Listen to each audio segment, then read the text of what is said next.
বিসমিল্লাহির রহমানির রহিম। মহামান্য রাষ্ট্রপতি ও সেনা প্রধানকে উপদেশ দিচ্ছি, সৃষ্টিকর্তার স্যাটেলাইটে ধরা পড়েছে ভিক্ষুক সহ ধর্ম ধর্মনীতি, রাজনীতি, ব্যবসায়ী, চাকরি সহ সকল জায়গায় সন্ত্রাসের একটি স্বর্গরাজ্য বাংলাদেশ।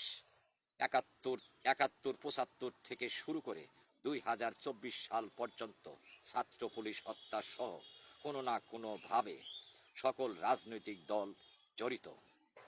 তাই সকল রাজনৈতিক দলই গণহত্যার দায়ে অভিযুক্ত। আমরা ইতিহাস থেকে বিশ্লেষণ করে তাই পেয়েছি। তো বন্ধুরা, আমরা বাঙালিরা এমন একটা জাতি, সত্যকে মিথ্যা বলি আর মিথ্যাকে সত্য বলি। এই হলো আমাদের বাঙালির চরিত্র। তাই আমার দেশের বহুদলীয় বিশৃঙ্খল গণতন্ত্রকে সঠিক গণতন্ত্র রূপ ফিরিয়ে দিতে পারবে না এইসব গণহত্যাকারীরা।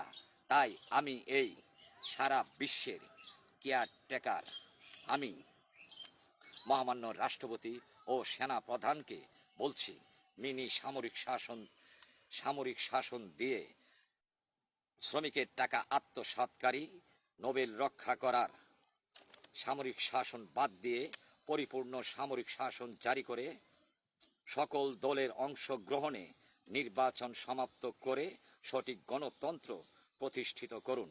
এবং সকল সরকারি কর্মকর্তা কর্মচারী ভাই বোনদেরকে বলছি, সকল রাজনৈতিক দলের জার্সি খুলে এবং নোবেলের জার্সি খুলে প্রজাতন্ত্রের জার্সি গায়ে দিয়ে দেশ এবং জাতির কল্যাণে কাজ করুন।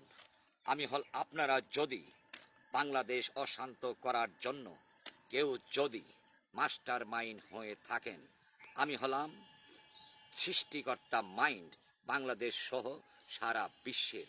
আমার উপদেশ মানলে আপনাদেরও ভালো, দেশেরও ভালো।